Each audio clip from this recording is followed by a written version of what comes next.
Betty de Master Beat.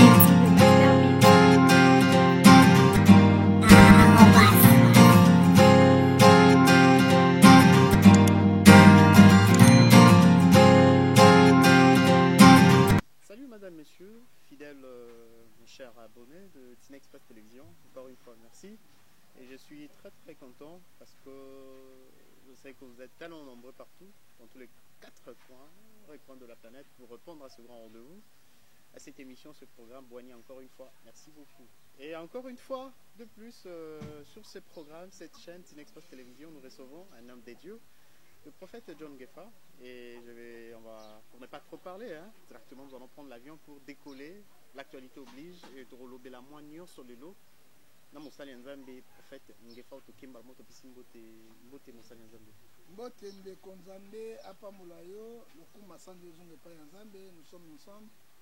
Tozolite pour l'église, nzambe pe tozolite pour na pays na biso. Tobondela tata na tiki émission maboko na yo kolo sunga pesa biso bwanya sagesse science intelligence.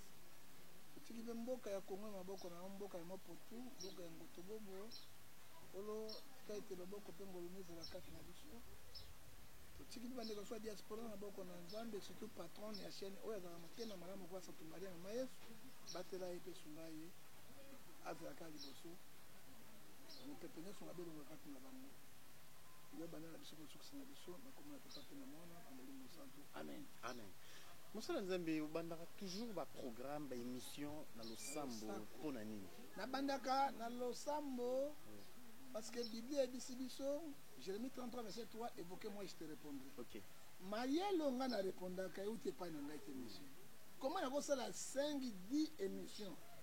Mais là, on retourne dans le côté, on a une ambiance science intelligence. Le quoi na bandaka na nkolo, apesa nga boanya, apesa nga mayele.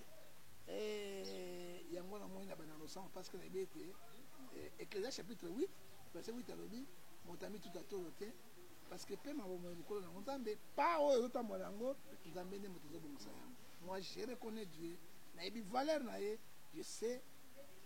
Quand je vois les émissions, alors quelle sorte de hommes de Dieu, hein? Alors ils ont accepté moto na moto ayembi ndenge nzambe abenga ye na lotomo na mosala na ye yango mona bandaka na nzela ya nzambe Yango obandaka na nzela ya nzambe boni église etonga parce que toyambaro mingi nanu poza mosala ya nzambe poza no santé ya église. Bon, effectivement, Kalaté tozozonga na église pour na ko tia studio pe boza na condition malam. Sans ba journaliste yo komi tout à tolote. Bango bana mosala mona pa ko pamisa ça. Église avec na constitution, église koyaka. Hein? Na mon peuple o mbule leki to bani ko tuna. Papa to sali ka fond d'appel ya $20 na $10 batutu bakini église. Alors na bangaki Bakimi parce que bazobanga so bazobana mbongo te parce que ça là on trop alors on trop c'est trop valobi. Non, ils ont trop te ngana vous exagérez. Non, ngana sala ngo mingi te mais na tango ya faiblesse to sala ngo parce que tout tongela ko nazana. Bon bakimeli nini? Bakimeli $5 na $20. Alors tango bakimi église comme vide. 200 300 personnes ko dans 10 personnes $20. Alors tango nazo ko bango la prédication nzambe asimi mama moko na États-Unis d'Amérique. Frère nzambe azali comme on a eu maman Espérance Kavira. Ayi papa na usala musala wana na ndamu na abandi ko financer grâce na ye bureau Sili permanence Sili tozo compte siko côté église parce que ça fait une forte somme d'argent. Papa tonga muke na bande ko mususu to bazo pesa moi brique moko bazabe mingi te ko la pambola. Donc to lobi boy bato nyonso na mitema malamu tout maman patron na chaîne oyo Mama Tina, Aya mutema malamu lokola Mama Maria, Mama na Yesu. Je crois que à côté un peu maboko parce que loko nzambe ça. Oui, bi Romain, à 11:35 à 36. Il y a des fils ngai. Oh na zongi c'est dans tomola musabe. Hein? Na biloko wana ni nzambe pa mbola kabali. Oui, bi que acte 20:35 de lobby, je vous ai montré qu'il faut soutenir les faibles. Rappelez-vous la parole du Seigneur lui-même qui a dit il n'y a plus de bonheur à donner qu'il y a de recevoir. Et là on connaît les alliés ensemble. Ya bana na zambi ezo accepter ba chrétien nyonso batia maboko et kusala malamu mingi et puis biso quelque chose les chaque dimanche na internet en direct. Mais mutu moko ezate koboto la bana nzambe lipamboli bénédiction et qui n'est pas mutu moko azui. Non, faut pas toute l'église participer. Le corps de Christ. Okay. Il y a aussi la partie naïe. Oui. Mais partie naïe, il y a la la partie à mon ennemi. Donc il y a mon nombre de bon atindi en gros mettre sur ma bakou, mais on a mis $1, 1 rond, $10, $20 avec contribuer pour ce lipamboli. Et c'est là que nzambe ya bato nyonso ezali ya moto moko te. Kibangisa to ngala biloko minene wana na mbongo ya pasteur te. Ezaka ya bandimi pour baluka lipamboli. Parce que lipamboli ezalaka na œuvre ya nzambe. Jérémie chapitre 2 verset 3 dit je bénirai ceux qui te béniront. Hein? Tant que tu dois passer un franc, obi suka na kobani nzambe ya pambola yo. Soko bimisi un franc nzambe ya nzambe ya kopambola yo akolongola en danger frère c'est. Et soki bato mokili ezalaki boye mbe azwi ba million. Tala ndenge monde o Satan asimi mitema na bato ekente. Mais ça a dû na nini? Ça dit quoi? 1 Jean chapitre 5 verset 19. Nous sommes les enfants de Dieu. Il faut savoir que le monde entier c'est du diable. C'est diable la simi bango. Mais oh ya nzambe mbele comme lié akola la pongité monsieur. Akola la pongité, il faut quelque chose à tirer. Mais avec Dieu nous vécons. Avec Dieu, c'est ça la parole de l'homme de Dieu, le prophète John Gefa. Madame, Messieurs, nous évoluons. Pour tous ceux-là, vous venez de nous avoir là en cours. Oui, bah, que vous avez la boignée, la cette télévision, et vous allez jamais déçu. Tu as mis mon sale et actualité oblige déjà. Tous les gens qui ont express télévision, tous souhaiter vraiment nos sincères condoléances à toute la famille liée, la grande communauté. Il y a Cité Bethel, au Wapi, les visionnaires, le représentant le GAL, au Monsali Nzambe, Papa Emmanuel, le patriarche Emmanuel Mbiye Moulaya ainsi qu'au Tika Biso Lelo na Tongo na Mboka France na Paris précisément wapi ainsi qu'au Tika Biso déjà ça qui un peu convalescent au même na ministère azaki vraiment ils sont réguliers activité et Lelo asili qu'au Tika Biso aux appel ya Mama Tina ikoko abengi biso pour na confirmer biso avant même la famille, avant même Mbiye, le pasteur, le révérend Moïse Mbiye, Bango Baloba, Mama Tina, Pesa Episo d'information. Na tongo makasi on toligne vraiment le auto solana mon sali nzambe ozo représenter basali nzambe nyonso. Mon sali nzambe John Gefa, papa Emmanuel, le patriarche Azai Souter Tiki Biso. Yo ebakae. Soy le loba lobio définir yé, o lobela moi li loba to garder moi. Mémoire moro pièce dans endroit naïe tout nu rôle au bapon na papa le patriarche Emmanuel Lié. Bon, journaliste Boigna, émission Boigna, chaîne Boigna, journaliste Boigna, et là Boigna solo. Merci beaucoup. Parce que quand on te voit comme ça, façon à Kolobela, il y a qu'on s'exprimer, Boigna est allé solo. Merci mon frère. Donc on conseille on peut savoir la mission Boigna au yamba batoni va bololete.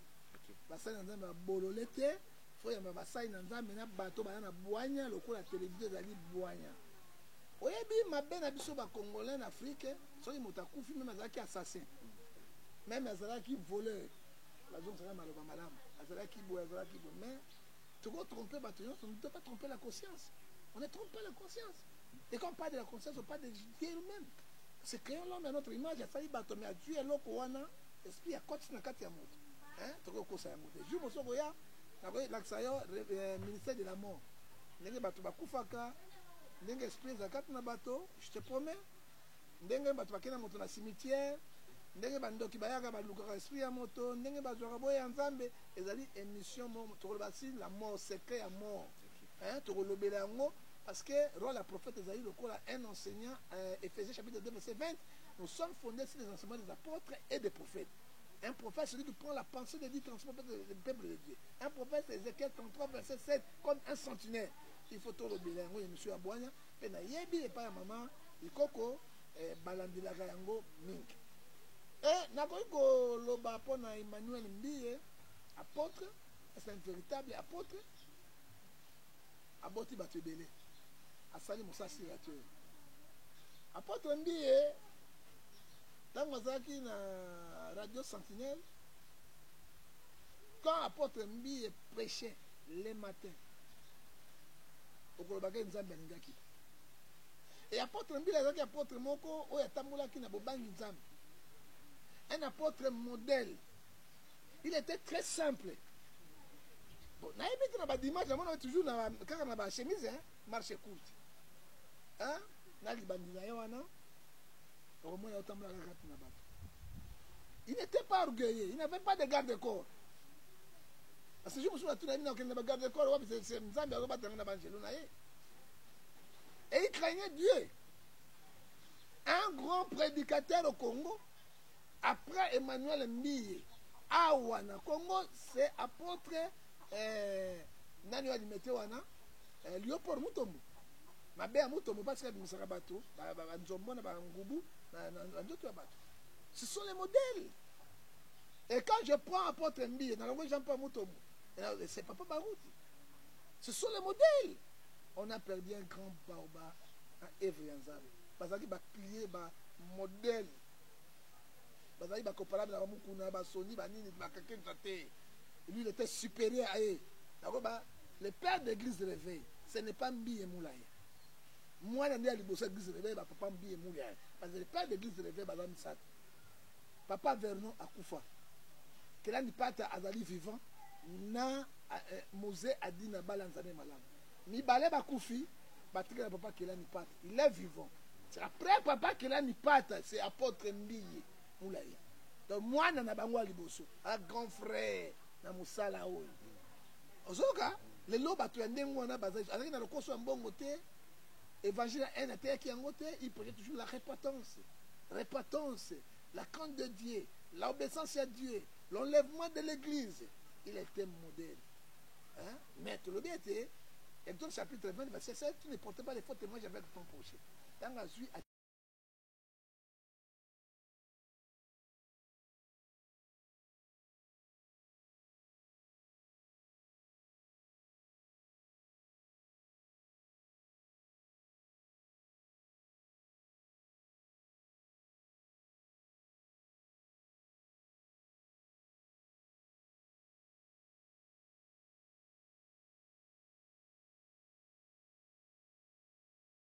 parce que Mbiye so kaibaki papa nazali olobela comme visionnaire de l'église Siloété. Mais l'église nini? Communauté cité Bethel. OK? Bethel alobi visionnaire il y a Bethel, c'était de Bethel. Mais l'élo c'était de Bethel, papa azaki vivant. Acheté de comme Siloé. Ça dit quoi? C'est la rébellion spirituelle. Yami Balé, Mbiye ministre. Et pourtant visionnaire azali. Soki nazali Mbiye vivant, na longoli na zumoto mususu na tiewa. Parce que la obanga Nzambe, église ezali royaume te. Ezali la boutique te. Ezali compagnie te. Même sur la chose de Dieu évolue. Ça évolue mais parce que dans vision sikate na kufa.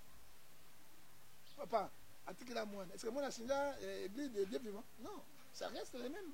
Et ça continue. Pourquoi voilà dans modèle wana bien? Hein? Ça dit quoi? Il y a quelque chose de papa. Papa accueille. Je crois qu'il y a un ministère. Je crois qu'il y a un ministère.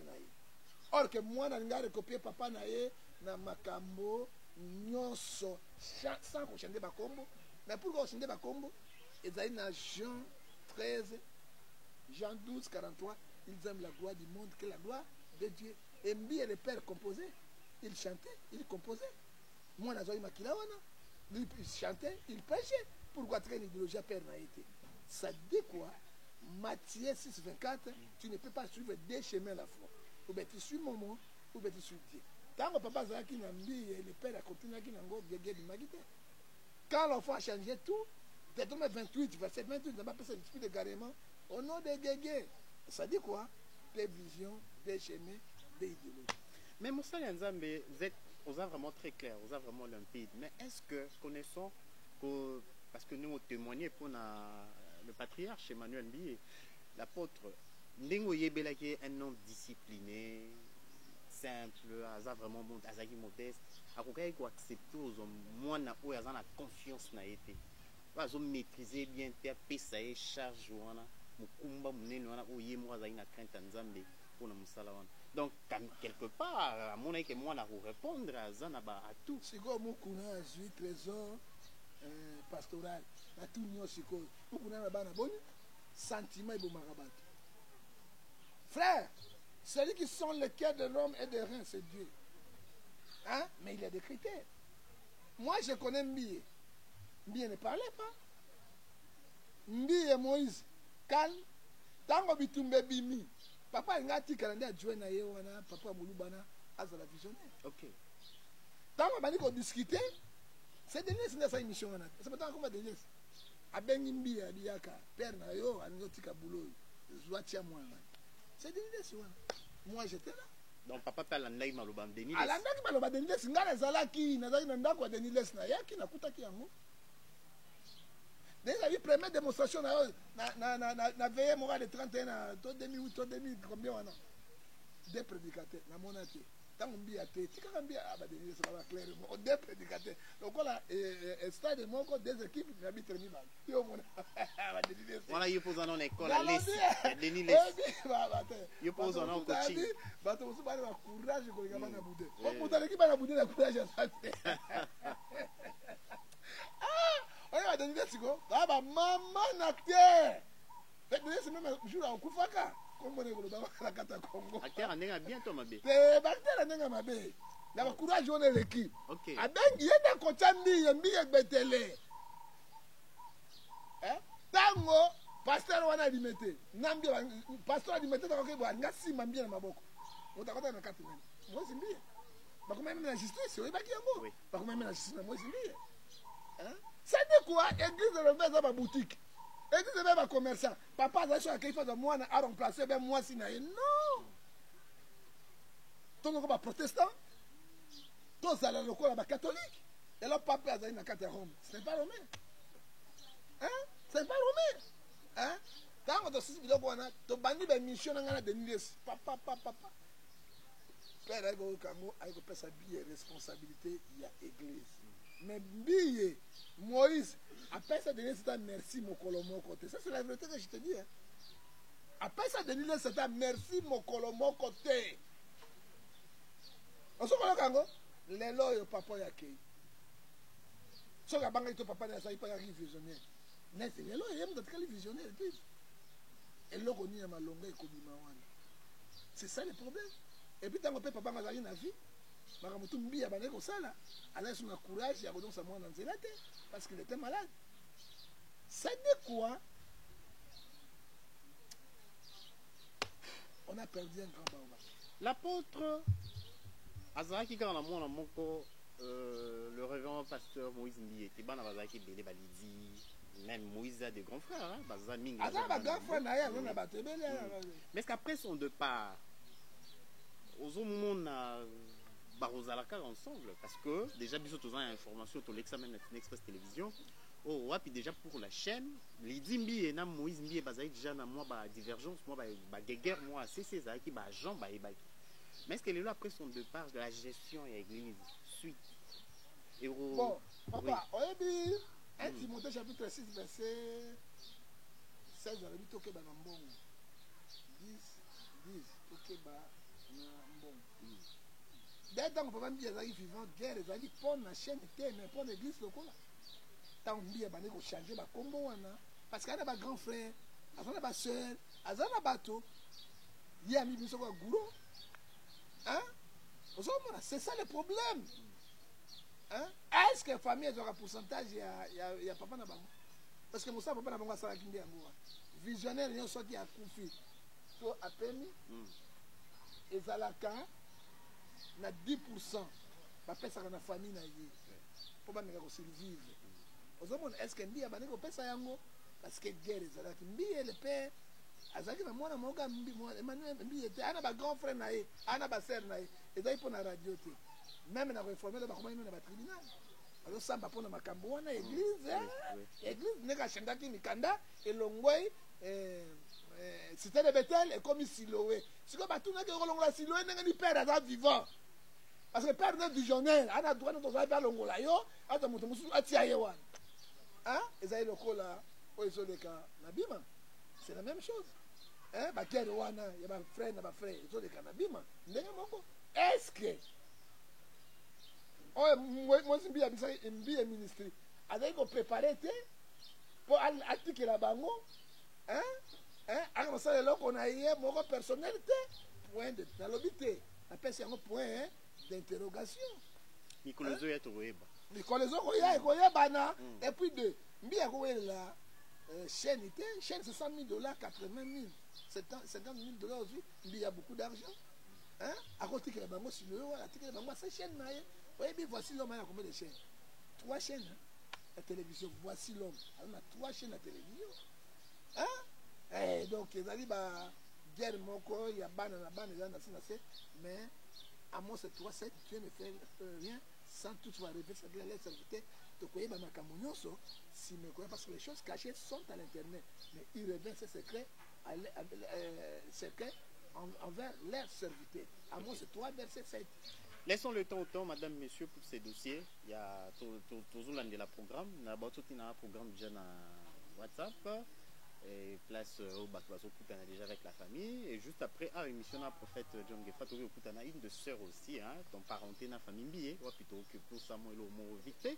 Et mon sang Yanzambe, Nayoki, bon, il y a des confrères et consoeurs, Bayambia, aux répété, aux c'est que Bandela toujours, que. Matang wana uzobanga ukende en fait là ça veut dire comprendre et puis non monter n'habite yo nambi bon ndeko uzobanga nini uke matang oui oui bible zo ebisa biso na mukana na Nzambe na Matthieu 10 verset 16 je vous envoie les brebis au milieu des loups, soyez prudents comme les serpents. Pour la ninga est-ce que les gens n'ont nécessairement s'incliner d'accord à Papa Mbi parce que c'est un modèle. Un modèle, l'un des modèles est Tikibiso. Parce que les lois de l'apôtre, les bananes, les Mbi, hein? Mais dans aucun endroit, papa, on a besoin aucun endroit. Mbi a sali émission clairement à RTMC. Alimisa bato nyonso mais mbi ebiso bonisa ki yo parce que otika ki Nzambe okena gege ça n'est que normal ron na biso ezali to pe musaba na Nzambe te bakende na liwa te parce que jugement Nzambe ezali hein oyemi nzembo na malamu chai ono de gege pour la gege mbana kala bababe baimba gege bakofi baimba gege Marie Misambo baimba gege basuka wa biso to mona ki ngo mabe na lupe mozaki na ngo to recadrer bato na yo moni yango mabi ozolo bolimbisa bato nyonso babunisa mbi wana RTNC na babotra mbi basi alimbisi bango to abi na kobosa na kate na kolimbisa kate évangéliste Roger Bak pasteur Diakumuda Christian Diakumuda na prophète Ngefa ozoka ke comprendre la grave mais kiti ba kopesa na kopana na kobanga na poison. Non, la sécurité spirituelle. Mais c'est ça le problème. On a un ange. C'est ça, papa. David, hein? Tango, Hérode a bien bakata mutia. Nabi Hérode a kala mutia Jean-Baptiste. C'est quoi la tout de Kolangai, na tout bien. Na lobi Hérode na ba continuer. Tanga tindaki. Tala. Oyebi Jean-Baptiste est qui dernier prophète de l'Ancien Testament. Un prophète puissant, miraculeux. Hein? Badrobi oya botami na nzoto ya mwasi ezala nyama moto moko avec Jean-Baptiste na monene azate mais les plus petits na ba monsieur avec la monene tango Hérode a commandaki na Hérodias okata muta Jean-Baptiste Angelo bazaki wa apekisa ide ya si c'est émission mais on aussi c'est mission na tout ba Angelo bazaki de ya si c'est émission process pour de bazaki de ah si c'est émission Jean-Baptiste a kengete fallait parole na ye ezala modéré. Avec le bayango, n'a pas parole moko prophétique mais modéré. Donc John Gefozo bango qui matanga ya papa ye apôtre Emmanuel Mbiye. Dakumida so bakenga na dakumida kene liboso. So amoy dakumida Roger Baka na kotela ngala bina ko kende. So la moni bango bakeye ba sabe ngala kotela. Mais comment un homme de Dieu, il ne sait pas pardonner les autres. Sans pardonner pas tout yon sot. Si ko tiki na motima bato misato. Papa. Yesu est-ce que Yesu qui m'a nabi yo kana Yesu tango monsieur c'est là qui dit eh papa balande ba boke na rêve na sakini akima ki mais oui Yesu qui m'a qui so Yesu ni ba ko papa mission c'est là qui ngai banzele kenge papa ozo komona to mabeli to saraki to lobi vérité mais pourquoi pas vous benga la téléphone non mbe akoka mbi akoyoka yo bato azombongo papa akoyoka yo na zana yo za insecte microbe. Or que vous avez de la part du Seigneur. Moi, je n'ai pas peur de billets. Je n'ai pas peur de personne.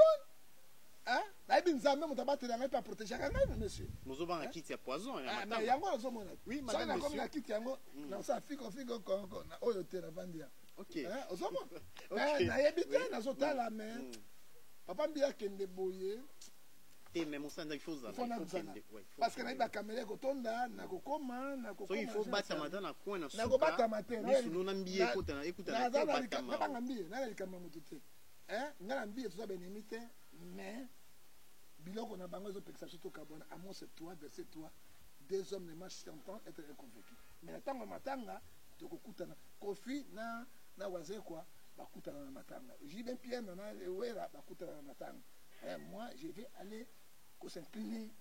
Oui, Moussa Nzambe va proposer de tenir, c'est vraiment gravissime. Gravissime, yo vatanguer kaka yo. Yo là gravissime. Va propos no bimisaka kaka vatanguer, là pas na yo. Là il est gravissime. C'est très grave. Donc ils ont tellement makasi. Tant que le monde babilo na bango ba simbi na place yo zeko simba ke. Siko papa kei. Ye na babilo ko wana simbi. Sort ya bana Nzambe kozala nini? Vraiment tout le monde tourne bien. Nzambe appelle c'est pas ya mutu. Corps, âme, esprit. C'est quoi appelle sagesse, science, intelligence. Mutu a réfléchi. Sort la bana Nzambe. Le bana Nzambe bazo sambela pour na ki fanatisme. On a dit yango. Bazo sambela pour na ki fanatisme. Il prie à cause de qui fanatisme. Parce que naïbe loko ezana mabe. Na comme cela comme sert moi dans une mikili. Aye aw. To travail qui na sa ba mission na ba comme bele moi bosu no makama bele. Oyi sala nga komi abu. On na même singa kepa mbi. Banda kele pa mbi akuta na mbi ete azongi. Balele balarte balaresi. Naïbe siye. Bona nga ata epai nanga te likambo te lukata eglise mosusu ya mwa malamu ezali kende kosambela bato wana bana badomination ayokaki ngai te ozomona donc baza na matiti na mwana biloko na bango ozomona la Bible nous dit dès Corinthiens chapitre 6 verset 6 verset 14 à 15 il n'y a pas la relation de ténèbres et la lumière et na dit ça binini c'est séparé vous dit le Seigneur ya iboka bwana alors ngana yoka mutu bana boka liloba nzambe. Parce que c'est notre constitution. Mais dans le cadre de Matanga, tout le hache de guerre, tout le monde a papa mbi. C'est une question de retour dans la ligne. On va kende, tout le monde Nzambe mo gani. OK. Nzambe mo ebi to tourner page pour na liwa ya papa patriarche Emmanuel Mbi apôtre, to tourner page sur la quelques sujets pour il faut tout de Moussa Nzambe za fina mambe belé au sala. Oui. Et Moussa Nzambe mon mboka Jean-Marc Kaboun.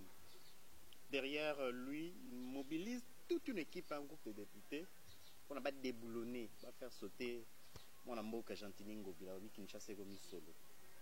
Donc Migolo Jean-Marc Kaboun Ngobila, ils ont vraiment Pessimboa Boy. Démarche au monde en Jean-Marc Kaboun dans le salon. On les a passé par des députés. Il y avait une province à Kinshasa, mais il y a Sanganina, Baba, Moussou Kuna, na Assemblée nationale, Atigina, tout le monde en Boka Godem Poi. Ils ont bien tous le monde en est. Mboko ils ont gouverné. Ok.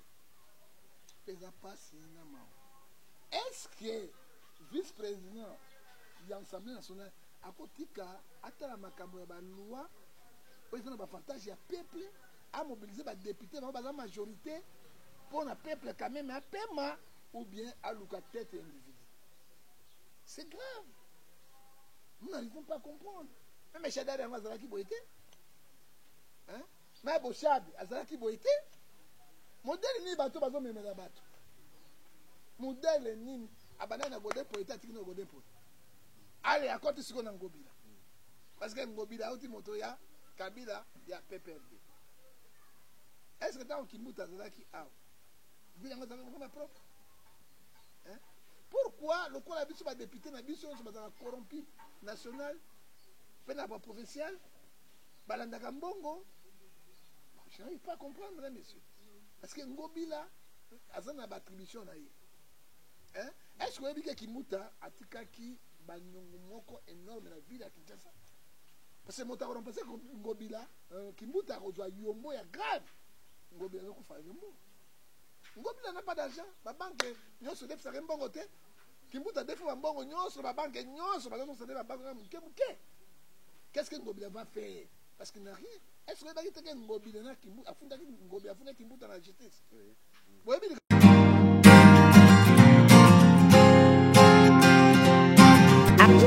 Cléty de Master Beat.